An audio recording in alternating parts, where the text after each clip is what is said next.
All right, so when we say 9.5 lakh crore rupees, it's really speaking a number. But what exactly does 9.5 lakh crores mean?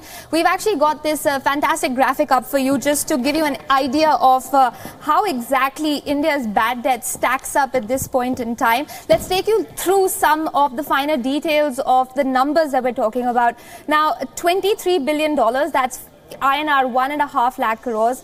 That is the bad debt figure, and has the potential to transform rural India, completely change the picture of India's rural landscape. Now, this is the kind of bad debt that India is staring at right now.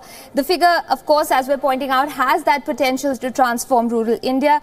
$24.6 billion, which is 1.6 lakh crore rupees. This figure, of course, has the potential to end India's infrastructure woes altogether. We're talking about, of course, things like roads, etc., that need to be looked at, and $6 billion, that's 40,000 Indian rupees, crore rupees.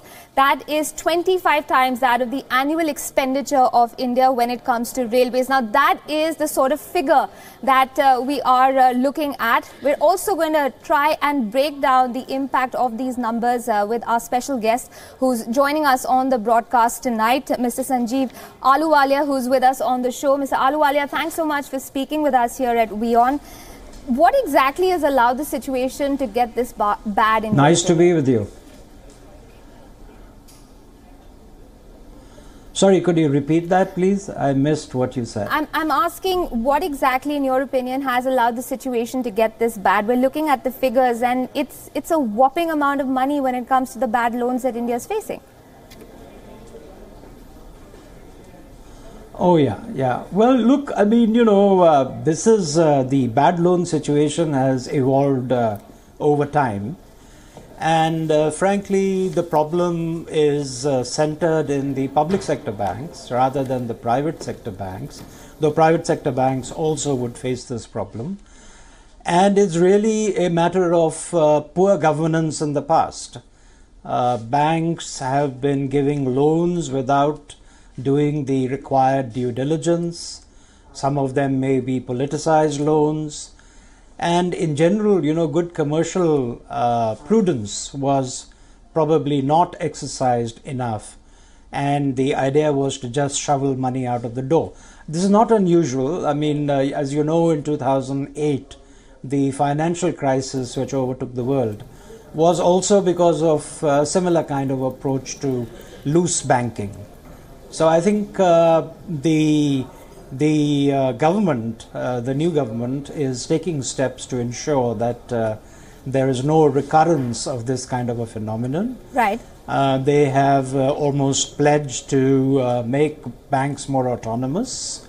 The oversight arrangements are being strengthened, and therefore we hope that banks would become more responsible in the future. Right.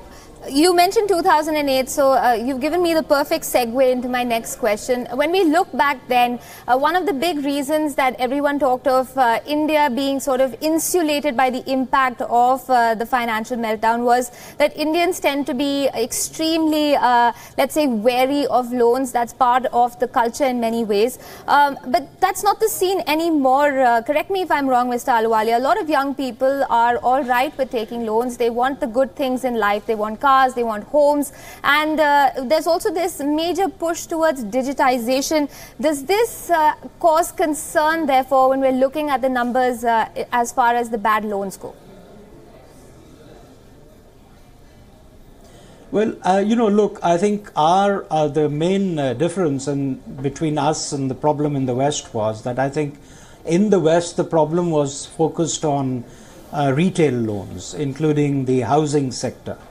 Whereas in India, the real problem is not the retail loan sector, but it is the loans, massive loans, which were given to infrastructure companies, steel companies, power companies, corporate sector loans.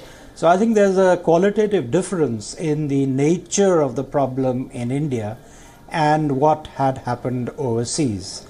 And therefore, it is also easier fixed in India because the number of such bad loans is limited, though the volume is huge.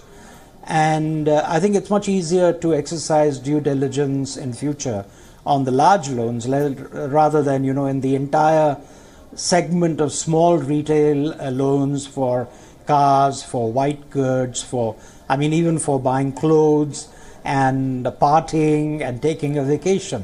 Right. Indians continue to be, the retail sector continues to be fairly prudent. And in that sector, the private sector banks are very, very active, and they continue to be able to exercise good oversight of those loans. So I think the problem is muted over there.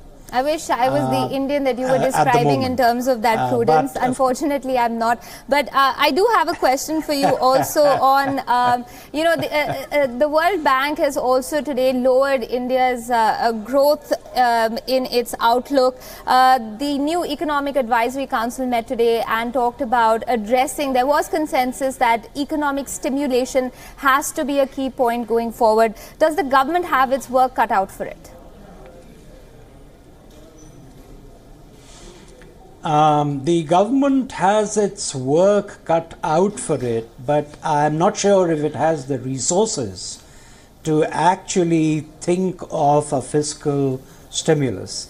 Remember also that, every time a fiscal stimulus is given using public funds, there is inevitably misallocation of money. And this is particularly true if, elections are around the corner. This is a worldwide phenomenon, not just in Delhi, not just in India. So we have to be a little careful with what exactly we're going to be doing with the money.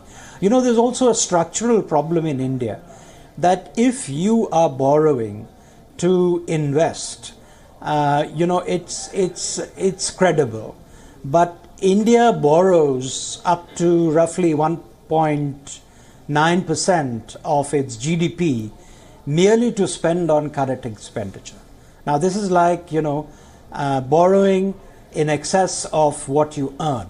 And therefore, there is not only a potential of inefficient allocation of capital, but there is also a potential that in future there may be a payments problem for the debt that India is occurring.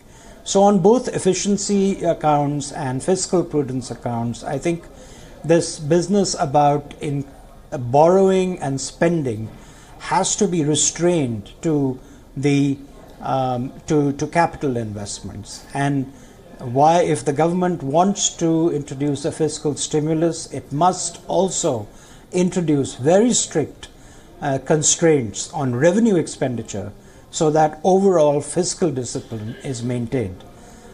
Going merely for a fiscal incentive is highly populist, and I'm not sure it's the right way to go. Sure.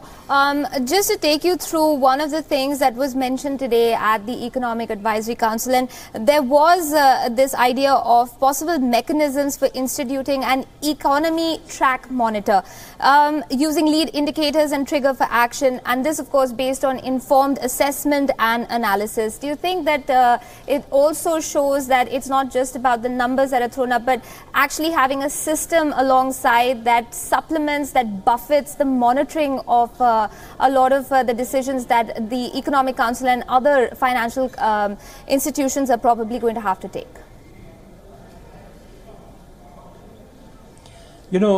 Absolutely. I think you have hit the nail on the head.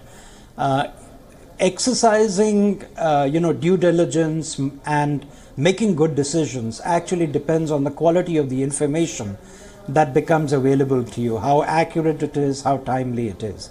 And India, by the way, let's first acknowledge that India is actually pretty good, out of the set of developing countries.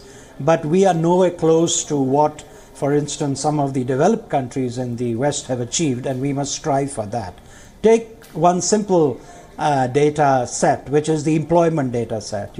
We really do not have a near real-time system for assessing what's happening to jobs, even though everybody is concerned about them.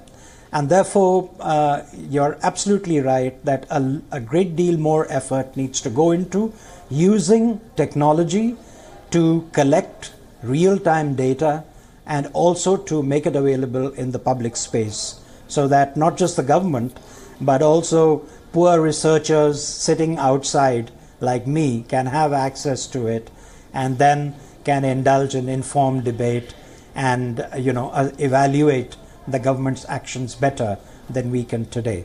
Right, in the absence of information, both government and Right. I'm sorry I had to come in at that point, Mr. Ahluwalia. We're running out of time, but thanks so much. You've calmed at least some of my concerns that I had at the start of the show. So let's hope that the blueprint that you're talking about is executable and we're able to see some sort of positive impact on the Indian economy. It's been in the news for all the wrong reasons the last couple of days. But Mr. Ahluwalia, I appreciate you joining us here on WION and sharing your perspective with us on that story. Thank you, Aisha. You won't be disappointed.